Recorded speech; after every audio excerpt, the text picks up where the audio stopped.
देवस्य धीमहि धियो यो नः प्रचोदयात्। ॐ भूर्भुवस्वः तत्सवितुर्वरेण्यं भर्गो देवस्य धीमहि धियो यो नः प्रचोदयात्। ॐ भूर्भुवस्वः तत्सवितुर्वरेण्यं भर्गो देवस्य धीमहि धियो यो नः प्रचोदयात्।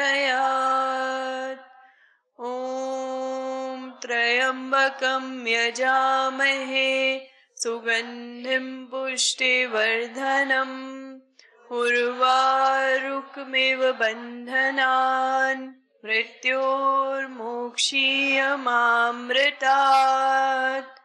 ॐ त्र्यम्बकं यजामहे सुगन्धिं पुष्टिवर्धनम् उर्वारुकमिव बन्धनान् मृत्योर्मोक्षीयमामृतात्।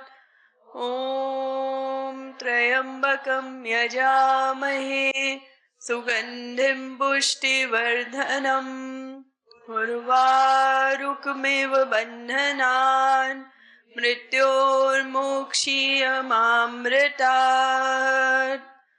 ॐ सर्वे जनाः सुखिनो भवन्तु, सर्वे सन्तु निरामयाः, सर्वे भद्राणि पश्यन्तु, मा कश्चित् दुःखभाग् भवेत्। ॐ शान्ति शान्ति शान्तिः।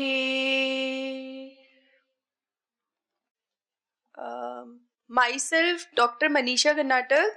मैंने अपना BMS RGUHS बैंगलोर से कंप्लीट किया है और मास्टर्स किया है पब्लिक हेल्थ में देहरादून उत्तराखंड से, और मैं पिछले 5 वर्षों से पतंजलि के साथ कार्यरत हूँ।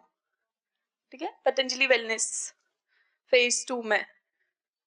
आज यहाँ पे आप लोगों के साथ जनरल इंट्रोडक्शन की आयुर्वेदा क्या है, आयुर्वेदा कैसे आया, किसके द्वारा आया, आयुर्वेदा की इम्पोर्टेंस क्या है, पंचकर्मा क्या है, और वात पित्त कफ जो आप लोगों ने मैक्सिमम लोगों ने सुना ही होगा, है ना। इन सब चीजों के बारे में डिस्कस करेंगे। ठीक है, सबसे पहले आयुर्वेदा। आप में से किसी को पता है आयुर्वेदा क्या है? इसमें BMS वाले भी है ना शायद, जो BMS कर रहे हैं या जिन्होंने किया है, ऐसा कोई है? मतलब आयुर्वेदा से कोई पढ़ाई कर रहा है, ऐसा कोई है? या जिसने पढ़ाई कंप्लीट करी है, ऐसा कोई है आप में से? नहीं है ना। आपको पता है आयुर्वेद क्या है? आयुर्वेदा 2 शब्दों से मिला है और 2 शब्दों से मिलके बना है, आयुष प्लस वेदा। आयु का मीनिंग लाइफ और वेदा का meaning knowledge. The knowledge of life और the knowledge of life span is known as Ayurveda. Life क्या है, उसके अंदर के क्या तत्व हैं, कैसे चलती है, किस किस चीज से हमारा शरीर बना है, हमारे शरीर के अंदर क्या क्या चीजें ऐसी हैं जो हमारे जैसे डाइजेशन है, मेटाबॉलिज्म है, एक्सक्रीटरी सिस्टम है, हार्मोनल सिस्टम है, सारी चीजों में जो चीजें हेल्प करती है, ये सारी चीजों को जानने का जो ज्ञान है ना या नॉलेज है, वो हम किससे प्राप्त करते हैं? आयुर्वेदा से। तो आयुर्वेदा 2 वर्ड से मिलके बना है, जिसको अगर आप बाइफरकेट करोगे तो एक आयुष और वेदा। आयुष का मीनिंग हो गया लाइफ और वेदा का मीनिंग हो गया नॉलेज। तो knowledge of life is known as Ayurveda. ये तो आयुर्वेदा की हो गई डेफिनेशन। ठीक है, अब आयुर्वेदा हमारी पृथ्वी में या फिर हमारे इस जनरेशन तक कैसे आया? मतलब आयुर्वेदा कहीं से तो आया होगा ना। आयुर्वेदिक जो साइंस है वो कहीं से तो आई होगी, किसी ने तो उसका ज्ञान स्टार्ट किया होगा, किसी ने तो उसको बारे में जाना होगा, पढ़ा होगा, तब वो चलते चलते आगे आते आते कहाँ तक आया, हम सब लोगों पे, है ना। तो आयुर्वेदा का अवतरण यानी आयुर्वेदा हमारी धरती पर कैसे आया है, ठीक है। आप सब लोगों को पता है त्रिदेव कौन है, ब्रह्मा विष्णु महेश। ब्रह्मा जी हमारे सृष्टि के क्या है, रचयिता, मतलब हमारी सृष्टि को किसने बनाया है, ब्रह्मा जी ने। तो आयुर्वेदा जो है ना, सबसे पहले ब्रह्मा जी ने उसका स्मरण किया था, वही रचयिता है हमारी सृष्टि के ना, तो उन्होंने आयुर्वेदा का सबसे पहले सिर्फ स्मरण किया था, यानी उसके बारे में सोचा था, ठीक है। सबसे पहले आयुर्वेदा के बारे में सोचने वाले कौन थे, ब्रह्मा जी। अब ब्रह्मा जी ने ये ज्ञान किसको दिया, दक्ष प्रजापति। दक्ष प्रजापति कौन थे, हाँ, देवी सती के फादर, ठीक है।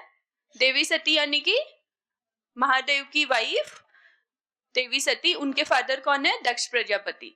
सबसे पहले ब्रह्मा जी ने आयुर्वेद को स्मरण किया और आयुर्वेद का ज्ञान किसको दिया, दक्ष प्रजापति को।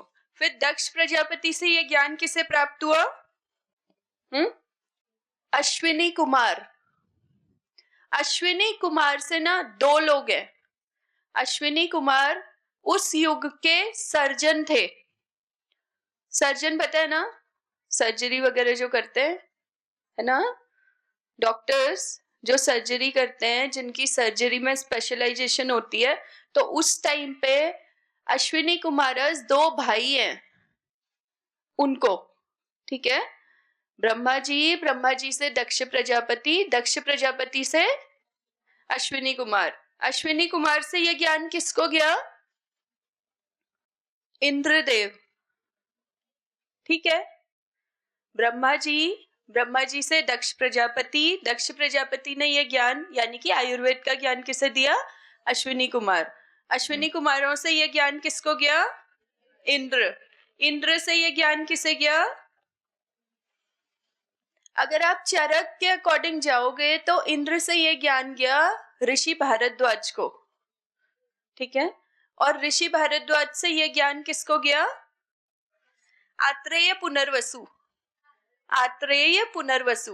ब्रह्मा जी से दक्ष प्रजापति, दक्ष प्रजापति से अश्विनी कुमार, अश्विनी कुमारों से भारद्वाज या इंद्रदेव, हाँ, पहले इंद्रदेव, इंद्रदेव से ऋषि भारद्वाज, ऋषि भारद्वाज से आत्रेय पुनर्वसु। फिर आत्रेय पुनर्वसु जो थे, उन्होंने अपने 6 शिष्यों को ज्ञान दिया, जिनमें से एक शिष्य थे आचार्य चरक। जो हमारे आयुर्वेद के दो लोग सबसे इंपॉर्टेंट है ना, एक आचार्य चरक और एक आचार्य सुश्रुत। आचार्य चरक जो है वो मेडिसिन से डील करते थे, और जो आचार्य सुश्रुत है वो सर्जरी, ठीक है। अब हम चरक संहिता के अकॉर्डिंग अगर पढ़ रहे हैं तो आचार्य सबसे पहले किस पे गया है, ब्रह्मा जी से दक्ष प्रजापति, दक्ष प्रजापति से अश्विनी कुमार, अश्विनी कुमारों से देव ऋषि इंद्र, इंद्र से ऋषि भारद्वाज, ऋषि भारद्वाज से आत्रेय पुनर्वसु, और आत्रेय पुनर्वसु से उनके 6 शिष्य, जिनमें से एक कौन थे, आचार्य चरक, ठीक है। ऐसे आयुर्वेद का अवतरण हुआ है, यानी कि आयुर्वेद की उत्पत्ति हुई है ब्रह्मा जी से हम तक। जब वो 6 शिष्यों को ज्ञान प्राप्त हुआ तो उन्होंने जो भी बुक्स के उसमें संहिताओं के जो संहिताएं हम पढ़ते हैं उसमें आयुर्वेद को लिखा, और वो संहिताओं के माध्यम से और हमारे गुरुओं के माध्यम से ये जो आयुर्वेद है वो हम सब तक पहुंचा है, ठीक है। इतना समझ आ गया, आयुर्वेद क्या है वो समझ आ गया, और आयुर्वेद का अवतरण कैसे हुआ है वो भी समझ आ गया ना। रिपीट करना है, करना है, क्या करना है, डेफिनेशन करनी है या फिर इसका अवतरण करना है। देखो आयुर्वेदा क्या है, आयुर्वेदा 2 वर्ड से मिलके बना है, आयुष प्लस वेदा। आयुष का मीनिंग है लाइफ और वेदा का मीनिंग है knowledge. The knowledge of life और the knowledge of life span is known as Ayurveda. अब नेक्स्ट हमने ये पढ़ा था कि आयुर्वेदा की उत्पत्ति, यानी कि हमारे संसार में आयुर्वेदा आया कैसे। तो सबसे पहले त्रिदेवों में से एक जो सृष्टि के रचयिता हैं, ब्रह्मा जी, उन्होंने आयुर्वेद का स्मरण किया। उन्होंने आयुर्वेद का ज्ञान दक्ष प्रजापति को दिया। दक्ष प्रजापति से वो ज्ञान गया अश्विनी कुमारों से तक, अश्विनी कुमारों से वो ज्ञान गया देव ऋषि इंद्र, देव ऋषि इंद्र से ऋषि भारद्वाज, ऋषि भारद्वाज से आत्रेय पुनर्वसु, और फिर आत्रेय पुनर्वसु के 6 शिष्य, जिनमें से एक शिष्य कौन थे, महर्षि चरक या आचार्य चरक, और उनके माध्यम से हम सभी को। ठीक है, ठीक है। अब हम ये जानते हैं कि आयुर्वेदा हमारे लिए इंपॉर्टेंट क्यों है, या हम आयुर्वेदा क्यों पढ़ते हैं। ठीक है, हम आयुर्वेदा क्यों पढ़ते हैं। अच्छा, एलोपैथी, होम्योपैथी, डेंटल, बहुत सारी पैथीज है ना, अलग अलग पैथीज है। सी, जो रिपोर्टिंग एंड ऑल होती है ना, वो सबकी एक ही होती है, बस जो ट्रीटमेंट देने का तरीका है ना, वो अलग होता है। अगर आप एलोपैथी पढ़ोगे तो उसमें मेडिसिन भी होंगी और सर्जरी भी होगी, है ना, पर जब आप पेशेंट की रिपोर्ट वगैरह कराओगे तो वो सबकी सेम ही होगी। बस तरीका क्या है, वो एलोपैथी प्रिस्क्राइब करेंगे, आयुर्वेदा वाला आयुर्वेदिक हर्बल मेडिकेशंस, होम्योपैथी वाला होम्योपैथी, है ना, ऐसे ही होता है। और यूनानी, सिद्ध, वो सारी चीजें वो अपने तरीके से, पर जो रिपोर्टिंग है वो सेम होती है। कुछ कुछ क्राइटेरिया अलग होते हैं, जैसे आयुर्वेदा में जिह्वा परीक्षा, नाड़ी परीक्षा, प्रकृति परीक्षण, ये सारी चीजों को भी देखा जाता है अपार्ट फ्रॉम रिपोर्ट्स। हमेशा उसमें ऐसा नहीं होता कि आप सीधे अल्ट्रासाउंड करा लो, सीबीसी करा लो, या एलएफटी करा लो, या कोई भी केएफटी करा लो। मल्टीपल जितने भी ब्लड टेस्ट होते हैं, आयुर्वेदा वाले डॉक्टर्स कभी भी डायरेक्टली आपको ये नहीं बोलेंगे कि आप ये सब करा लो। पहले वो आपकी नाड़ी परीक्षण से, जिह्वा परीक्षा से, या आपके मलमूत्र की परीक्षा से, उन सारी चीजों से आपको डायग्नोस करेंगे। बट अभी प्रेजेंट में जैसे मल्टीपल डिसऑर्डर्स होते हैं ना, अलग अलग तरीके के हैं, तो किसी किसी के स्पेसिफिक कोई टेस्ट होते हैं, तो वो सारे टेस्ट वगैरह कराने के लिए, टेस्ट तो सबके सेम है, ब्लड टेस्ट सेम है, अल्ट्रासाउंड सेम है, बस जो दवाएं देने का या सर्जरी करने के तरीके वो अलग है। जैसे अपने आयुर्वेद में अगर पाइल्स है, हेमोरॉइड्स वगैरह है, या फिशर वगैरह किसी का भी बना है, ऐसी चीजों की अगर कोई चिकित्सा करनी है तो उसमें क्षार सूत्र वगैरह से करते हैं ना। और वहीं अगर आप इधर अपने एलोपैथी उनके पास जाओगे तो वो क्या करेंगे, वो सर्जरी करेंगे, उनका तरीका अलग होगा। और जो आयुर्वेद वाला है वो क्षार सूत्र के हेल्प से करेंगे। काम दोनों एक ही कर रहे हैं, बस तरीके अलग अलग है ना। किसी को गैस, एसिडिटी, या चेस्ट में बर्निंग, या कुछ भी ऐसे बर्पिंग वगैरह की कोई प्रॉब्लम अगर कोई बता रहा है, अगर आप एलोपैथी डॉक्टर के पास जाओगे तो वो आपको क्या लिखेगा, पेंटॉप डीएसआर, एसिलॉग, ये सारी चीजें लिखेगा। आप आयुर्वेद वालों के पास जाओगे तो वो अविपत्ति का चूर्ण, हिंगवाष्टक चूर्ण, ऐसी चीजें लिखेगा, है ना। तो दोनों के पास way of treating the patient is different, but जो आपका रिपोर्टिंग है वो सारा कुछ सेम होता है। ठीक है, तो अभी हमें ये जानना है कि आयुर्वेदा क्यों इंपॉर्टेंट है, या आयुर्वेदा को जानना क्यों इंपॉर्टेंट है। सबसे पहली चीज, आयुर्वेदा के ना साइड इफेक्ट्स नहीं है।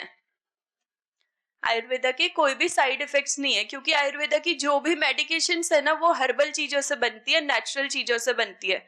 उसमें कोई स्टेरॉइड्स नहीं है जो आपकी बॉडी को फिनिश कर रहे हैं, या धीरे धीरे डिजेनरेटिव चेंजेस जब आते हैं उस टाइम पे आपको डाइजेस्ट नहीं हो रहे, या मेटाबॉलिज्म अच्छा नहीं हो रहा, ऐसा नहीं होता है ना। तो उसके साइड इफेक्ट्स नहीं है। पर सबसे मेन और इम्पोर्टेंट चीज की आयुर्वेदा हमारे लिए जानना क्यों जरूरी है। हमारे आयुर्वेदा में ना एक चीज कही है, समदोष समाग्निश्च समधातु मल क्रिया प्रसन्नात्मेन्द्रिय मनः स्वस्थस्य इत्याभिधीयते। ये जो अभी मैंने श्लोक बोला है, ये एक स्वस्थ व्यक्ति की परिभाषा है कि एक पर्सन को आप हेल्दी कब कहोगे। अगर मैं कहूं कि मैं स्वस्थ हूं, मैं पूर्ण रूप से स्वस्थ हूं, या आप में से कोई भी ये कहे कि हम पूर्ण रूप से स्वस्थ हैं, तो आप अपने आप को कैसे डिस्क्राइब करोगे कि आप स्वस्थ हो, कि आप फिजिकली फिट हो, या मेंटली फिट हो, सोशली फिट हो, ऐसे ही ऐसे ही बोलोगे कि हम फिजिकल उसमें भी हमारा सब कुछ ठीक है, हमारा बॉडी मास इंडेक्स ठीक आता है, हमारी हाइट के हिसाब से हमारा वेट एकदम ठीक है, हमें फिजिकली दौड़ने भागने में कोई परेशानी नहीं है, हमारा मेटाबॉलिज्म अच्छा है, हमारा एक्सक्रीटरी सिस्टम अच्छा है, हमारा डाइजेस्टिव सिस्टम अच्छा है, सोशली हम लोगों से मिलते हैं, हमें उसमें कोई प्रॉब्लम नहीं है, मेंटली हम सब चीज में ठीक है, ऐसे डिस्क्राइब करोगे या कैसे करोगे?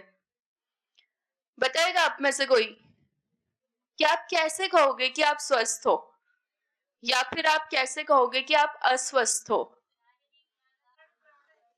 हाँ, वही सेम चीज अभी जो मैंने बोला कि मेंटल सोशल और वो हेल्थ अगर आपकी ठीक रहेगी आप ऐसे ही डिस्क्राइब करोगे, राइट? अब जो मैंने श्लोक बोला था ना उसको ऐसे बाइफरकेट करके पढ़ते हैं। समदोष, समदोष, समाग्निश्च, सम धातु मल क्रिया।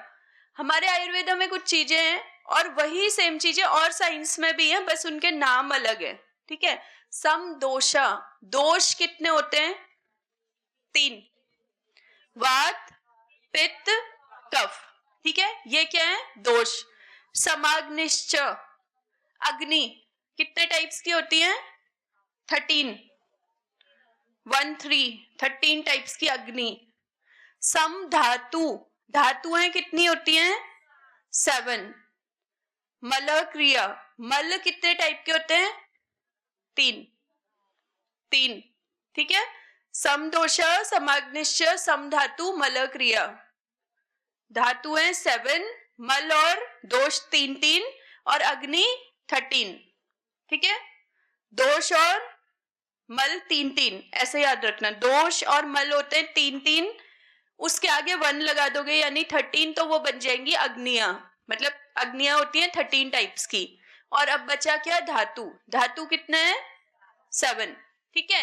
इन सभी चीजों का बैलेंस स्टेट में रहना प्लस समदोष, समाग्निश्च, समधातु, मल क्रिया, प्रसन्नात्मेन्द्रिय मनः स्वस्थस्य इत्यभिधीयते। प्रसन्न आत्मा और प्रसन्न मन यानी हैप्पी सोल और हैप्पी क्या? आत्मा और मन, माइंड से भी और आत्मा से भी, दोनों तरीके से हैप्पी रहना। जब ये सारी चीजें बैलेंस स्टेट में होंगी ना, तब आप अपने आप को एक स्वस्थ व्यक्ति की कैटेगरी में रख सकते हो कि हाँ मैं स्वस्थ हूं, या मैं फिजिकली, मेंटली, सोशली तीनों एस्पेक्ट में फिट हूं। क्योंकि ये जो सारी चीजें ना, इन्हीं के अंदर पूरा बॉडी कवर हो जाता है, पूरा हेड टू टो, यानी सर से लेके पैर तक आपकी सारी चीजें इन्हीं सब में कवर हो जाती हैं। दोष में, धातुओं में, मल में, अग्नि में, आत्मा भी आ गया और मन भी आ गया।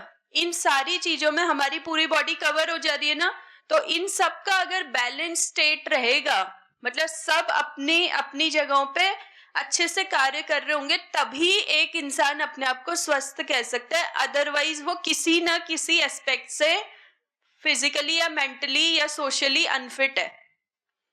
समझ गए? बस इसीलिए हमें आयुर्वेद को जानना जरूरी है, ताकि ये सारी चीजें बैलेंस स्टेट में रहे। क्या सारी चीजें? दोष, धातु, मल, अग्नियां, आत्मा और मन, ठीक है? दोष और मल कितने होते हैं? 3। धातुएं कितनी होती हैं? 7, अग्नि 13, मन 3 कौन बोला? मन 1, आत्मा 1, ठीक है? ये सारी चीजें बैलेंस स्टेट में होगी तो आप सारे फिजिकली फिट हो। और अगर इनमें से कोई भी चीज अगर ऊपर नीचे हो रही है तो मतलब आप किसी ना किसी एस्पेक्ट में अनफिट हो, ठीक है? ये एक स्वस्थ व्यक्ति की डेफिनेशन भी है, और कि हमें आयुर्वेदा को जानना जरूरी क्यों है, ठीक है? ये तो पहली चीज हो गई कि हमें आयुर्वेदा को जानना जरूरी क्यों है अपने स्वास्थ्य के लिए। अब सेकंड थिंग, स्वस्थस्य स्वास्थ्य रक्षणम आतुरस्य विकार प्रशमनम च। स्वस्थस्य स्वास्थ्य रक्षणम, स्वस्थ व्यक्ति के स्वास्थ्य की रक्षा करना, आतुरस्य विकार प्रशमनम च, आतुर यानी कि पेशेंट, पेशेंट को स्वस्थ बनाना, इसलिए आयुर्वेदा जरूरी है। ठीक है। स्वस्थस्य स्वास्थ्य रक्षणम आतुरस्य विकार प्रशमनम च, दो चीज में डिवाइड होगा, स्वस्थ व्यक्ति के स्वास्थ्य की रक्षा करना और जो पेशेंट है उसको स्वस्थ बनाना। ये आयुर्वेदा के क्या है, गोल्स मान सकते हो आप। ठीक है, कि आयुर्वेदा क्यों जरूरी है। हम ये जान रहे हैं ना कि आयुर्वेदा को पढ़ना या आयुर्वेदा को जानना क्यों जरूरी है। आयुर्वेदा को जानना सबसे पहले तो क्यों जरूरी है, अपनी बॉडी की जो सारी चीजें हैं उनको बैलेंस स्टेट में रखने के लिए। सेकेंड थिंग, जो स्वस्थ व्यक्ति हैं उनके स्वास्थ्य की उनके आजीवन काल तक रक्षा करने के लिए। और तीसरी, जो पेशेंट है या जो किसी भी रूप से अभी अनफिट है उसको स्वस्थ बनाने के लिए। ठीक है, इतना समझ आ गया। अब और आयुर्वेदा क्यों जरूरी है। धर्म अर्थ काम और मोक्ष की प्राप्ति के लिए आयुर्वेदा जरूरी है। धर्म अर्थ काम और मोक्ष, इन चारों चीजों की प्राप्ति के लिए आयुर्वेदा जरूरी है। आयुर्वेदा की डेफिनेशन हो गई, आयुर्वेदा का अवतरण यानी कि आयुर्वेदा की उत्पत्ति हमारे संसार में कैसे हुई थी वो हो गया। और अभी हम जान रहे हैं कि आयुर्वेदा को जानना क्यों जरूरी है, जिसमें सबसे पहले हमने क्या जाना कि एक स्वस्थ व्यक्ति की डेफिनेशन क्या है और उसके शरीर में जो सारी चीजें हैं ना उनको बैलेंस स्टेट में रखने के लिए आयुर्वेदा को जानना जरूरी है। ठीक है। सेकंड थिंग, स्वस्थ व्यक्ति के स्वास्थ्य की रक्षा करना और जो डिजीज पेशेंट यानी कि जो पेशेंट है किसी भी तरीके से अनफिट है उसको स्वस्थ बनाना। तीसरा, चौथा, धर्म अर्थ काम और मोक्ष की प्राप्ति के लिए आयुर्वेदा का ज्ञान जरूरी है। ठीक है, डन, इतना सबको समझ आ गया। अब नेक्स्ट चीज में चलते हैं। कुछ इंपॉर्टेंट चीजें हैं आयुर्वेदा की, वो आप लोग नोट डाउन कर लो या जिसको याद है या जो भी है तो वो वैसे कर लो। त्रिदोष मैंने बताया, त्रिदोष लिख लो कौन कौन से हैं, वात पित्त और कफ। ठीक है, वात पित्त कफ, वात दोष पित्त दोष और कफ दोष। ठीक है। सेकंड लिखो त्रिमल, यानी कि 3 टाइप के मल। हमारे शरीर की जो गंदगी है वो किन 3 चीजों की मदद से निष्कासित होती है यानी कि बाहर जाती है। ठीक है, मल, मूत्र और श्वेत। एक तो मल यानी पॉटी है ना, पॉटी के रास्ते जब पॉटी आपको आ जाएगी तो पॉटी से पॉटी के उसमें क्या हो जाएगा कि जो भी हमारे शरीर की गंदगी है वो बाहर चली जाएगी। ठीक है। दूसरा मूत्र यानी यूरिन, यूरिन के थ्रू। तीसरा जो चीज है वो क्या है, श्वेत, श्वेत यानी कि स्वेट, स्वेट के जो पोर्स होते हैं ना उसके थ्रू भी हमारे शरीर का जो गंदगी है या मैला है वो शरीर से बाहर चला जाता है। तो ये क्या हो गए, त्रिमल। त्रिदोष हो गए वात पित्त और कफ, त्रिमल हो गए मल मूत्र और श्वेत। अब पंच महाभूतार्ज लिखो, पंच महाभूत। ठीक है, हमारा शरीर कोई भी लिविंग बीइंग है वो किन 5 तत्वों से मिलके बना है, वो होते हैं पंच महाभूत।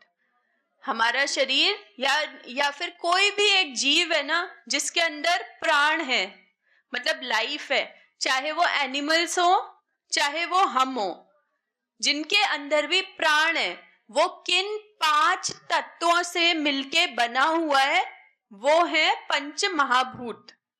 पंच यानी 5 और महाभूत वो तत्व जिनसे मिलके हमारा शरीर बना हुआ है। ठीक है, कौन कौन से हैं वो, हाँ, पृथ्वी, आप, तेज, वायु और आकाश। आप यानी कि जल। ठीक है, आप जल का ही वो है सिनोनिम या पर्यायवाची। पृथ्वी, आप, तेज, वायु, आकाश, इन 5 तत्वों से मिलके हम सारे लोग जिनमें प्राण है वो बने हुए हैं। ठीक है, ठीक। अब लिखो पंच तन्मात्राएं। पंच तन्मात्राएं, जो 5 महाभूत है ना, जो अभी हमने पंच महाभूत लिखे, पृथ्वी, आप, तेज, वायु और आकाश, इन 5 चीजों की मदद से हम क्या करते हैं, किस चीज की प्राप्ति करते हैं, वो होती हैं पंच तन्मात्राएं। ठीक है, इन 5 चीजों की मदद से हमें जिन चीजों का ज्ञान प्राप्त होता है वो होती हैं पंच तन्मात्राएं। ठीक है, हमने क्या बोला, पृथ्वी, आप, तेज, वायु एंड आकाश। तो इससे हमें किस चीज की नॉलेज प्राप्त होती है? शब्द, स्पर्श, रूप, रस, गंध। पंच महाभूत थे पृथ्वी, आप, तेज, वायु और आकाश। पंच तन्मात्राएं हैं शब्द, स्पर्श, रूप, रस और गंध। ठीक है, अब लिखो पंच ज्ञानेंद्रिय। ज्ञानेंद्रिय, पंच ज्ञानेंद्रिय, ये सारी चीजें 5-5 हैं, इसलिए उनके आगे पंच लगा हुआ है। पंच ज्ञानेंद्रिय, सबसे पहला स्पर्श, हाँ स्पर्शेंद्रिय, आगे इंद्रिय खुद ही लगा लेना। ठीक है, स्पर्श, दूसरा घ्राण, तीसरा जिह्वा, देखो कान, हाथ से स्पर्श, जिह्वा यानी टंग और चक्षु यानी आई। ठीक है, 5वां क्या बचा? नोज। नोज है घ्राणेंद्रिय। ठीक है, संस्कृत में नहीं आ रहा ना? हाँ, तो ऐसे लिख लो, कान, नाक, आंख, जिह्वा यानी टंग और स्पर्श यानी स्किन, स्किन से। ये है पंच ज्ञानेंद्रिय। इन 5 चीजों की मदद से हम लोग किसी भी चीज की क्या करते हैं? देखो हाथ से क्या होगा? हाथ से हमें ठंडे गर्म का पता चलेगा, न्यूट्रल का पता चलेगा, किसी चीज को हमें छूना है नहीं छूना है, किसी चीज के पास जाना है या नहीं जाना है, ये पता चलेगा। कानों से हमें क्या पता चलेगा? साउंड का पता चलेगा। आंखों से हमें क्या पता चलेगा? दृष्टि यानी विजन का पता चलेगा, है ना, कि पास की चीजें, दूर की चीजें, वो सब देखने वगैरह का। टंग से हमें क्या पता चलेगा? स्वाद का, टेस्ट का। और नोज से क्या पता चलेगा? स्मेल का। ठीक है,